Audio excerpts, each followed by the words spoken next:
Robbie, we want to hear some more thoughts on what you think the ban list was. Tell us it's one of the worst lists that you've ever actually seen in the game. Come on, tell us!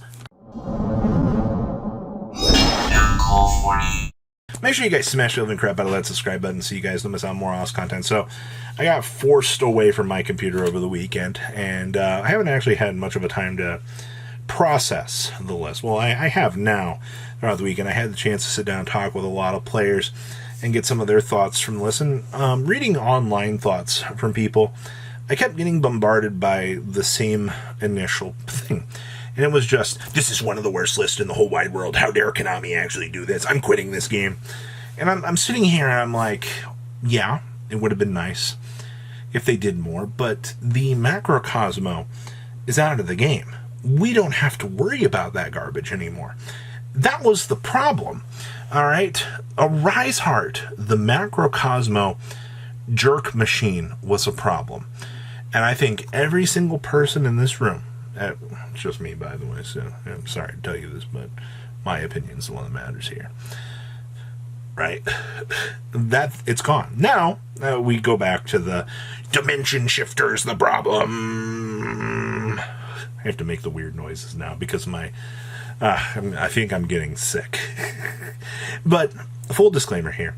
We've got everybody pointing fingers at Shifter, and now they're complaining about Shifter. Shifter's turned into a sacky hand trap. You know, they have to be able to draw it. A Rise Heart was just any monster in their deck kind of turned into it, and they could access it at any point. That was bad. That was the problem.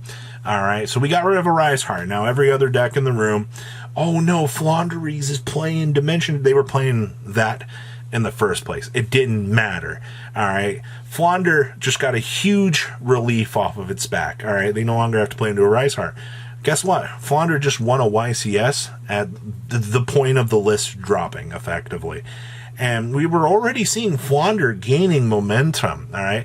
I've been on record saying, hey, Flounder's a deck. Hey, you can get your invite with it. Hey, you can top. You got to work for it. But people were like, oh, not going to worry about N-Pen. You know, who's playing Flounder out here? What a loser if you're playing Flundereeze. Huh? Barrier statue. Who needs that? It happened. It's been developing. It's amazing to me that all of a sudden everybody's like, oh my gosh, a Rise Heart's gone. Get rid of Shifter. Shifter is whatever. All right. The only people that are going to be playing Shifter right now are going to be Flundereeze, Exosister, and some very interesting side deck choices. Is that right? Is that it? Yeah, I honestly think that's it. I can't think of any other deck right now that gives two craps about that. And I'm sorry if you lose to Exosister playing Shifter. That's just life, all right? Konami wants Saki cards to exist in the game. We've seen this for so long at this point. I don't know why people are surprised about that. So yeah, Shifter's still at 3. Big whoop-de-doo. The big menace is out of the room.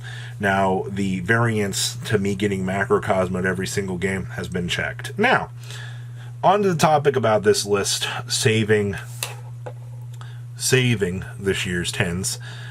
It did put some value back into them, and I helped stores out from losing their entire anal cavity to about maybe half of their anal cavity, because you did see Fenrir prices spike up. I mean, that's no real stranger there, because everybody's suddenly like, oh, I need 3 Fenrirs, I need to have this playset. Congratulations, Konami, you just created an entire new staple card, and you still sold product from the tins.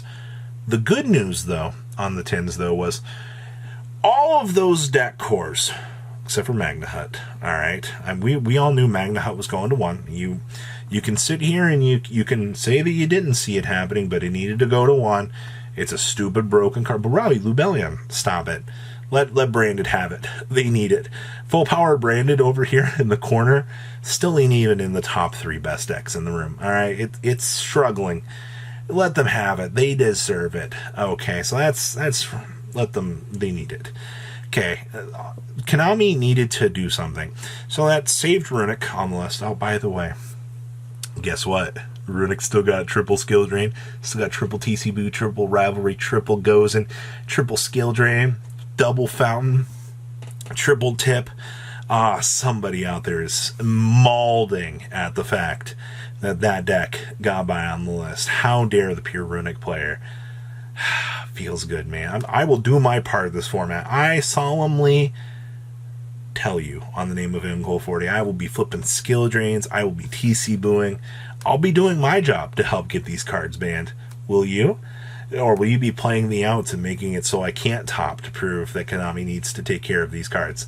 I don't know, but that's what we're dealing with right now, at least in that. So all of the deck cores in the set, like I said, minus Magna Hut, just kind of got saved, which means now players are more enticed to want to pick up cards, which I think is a good thing, actually.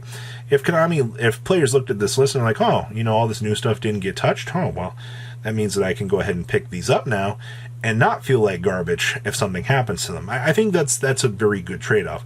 Now, on the other hand, the Salamangreat of Fire Duels pack with the Salamangreat of Fire itself shooting up in value, oh boy, there were some really angry people about that. That was actually hilarious to see. I can't believe that Konami actually, made this ban list. They brought back Gazelle, of all things, and now all of a sudden, people are like, oh, this is ridiculous. Like, I can't believe this. Gazelle actually, moving off the list was enough to inspire every Salamangreat player in the world to actually run out and spend all of this money for cards that they actually said that they didn't believe in. Still entertains me so much that so many people are like, oh, Salamangreat of Fire is bad.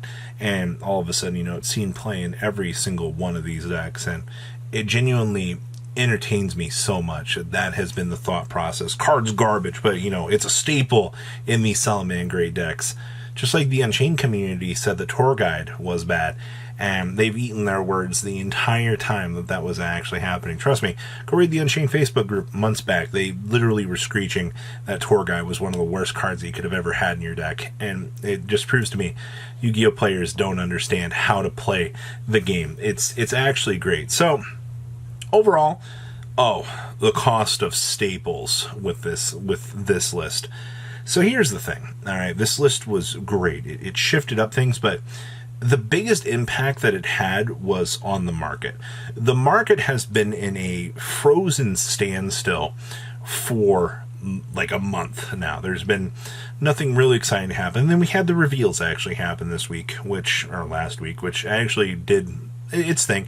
It got things turning over, but the list gave that level of security that players wanted. It was we can pick up cards again, and we are good to go for the next couple of months. I can pick up whatever deck core I wanted from the tins. I can pick up, some sort of bad idea, and we are good to go. I don't have to worry about getting punished off of the thing. And that's why we needed the list. That's why the list was so important, was to bring that security back to the player base. They wanted to make sure that their cards that they had invested in would be fine. And even though a Rise Heart blew up in a cold fire somewhere, all right, so glad we don't have to deal with that anymore. That did, in fact, confirm that the rest of the Kashtira deck, a.k.a. Fenrir's, are going to be a safe investment. I'll be honest with you, me included, I was thinking that we were going to see Fenrir get limited in an absolute fashion, but you know what? They didn't. Konami actually pretty much impressed me with that one. They decided that they wanted to dodge Fenrir on the list. I think that's fine at the end of the day. We don't always have to clean up problem cards yet, but there will be a day that Fenrir will need to go to 1. All right, there was just like a day that we needed Magna Hut to go to 1. Also, sorry, Dragon Link players, you guys won Worlds. I said that they weren't going to go after Chaos Space, but man, oh man, they certainly went after Chaos Space. You lost Chaos Space and Magna Hut from winning Worlds. All right, that was the cardinal sin that the U.S. had to deal with. But, I mean, Chaos Space should probably have been limited to 1 quite some time ago. Let's be honest here. Chaos Space is a broken card. The fact that you're already searching for your 1-ofs, so what's the point in having cards limited to 1 if I can just search for those 1-ofs? You know what I mean? Like, it just kind of defeats the purpose at the end of the day. So the card that searches the 1-ofs, maybe it should go to 1. It also had a draw effect. That was one of the craziest TCG exclusives we've ever seen designed. Like, kudos to that. But it took long enough for it to actually finally get checked. So, there's that. Overall, there's always more that can be done on a list. I'm not trying to suck up to Konami here or anything, but, I could see another list in 2 months if something goes horribly out of control. I feel like that's what happened last year, right? Like, we got a list and then we got another list immediately afterwards. or we just see a nuclear level crazy ban list come January. That is a high possibility at this point in time. Konami has proven to us in the past that they can look at something and go, hey, you know, this is really great. We can hit the detonation button and blow it all up on a future list. That is highly, highly likely to possibly happen. But I think at this point in time, the game itself feels very balanced. I would say you can play any one of 20 decks right now and you can get your invite with it. All right, you can top a regional with it. That's good. YCS level is probably going to be one of like 15, but you know, you just kind of got to play through Unchained right now. Unchained and Purely are probably looking like the best decks in the room. I wouldn't be surprised if that actually held up to be the case. But we'll see how Age of Overlord and things go and handle things from there. So, what do you think? Please, leave a comment down below. How much you guys think? Robbie's ban was terrible. That's cool. I think it was okay. Patrons, thank you.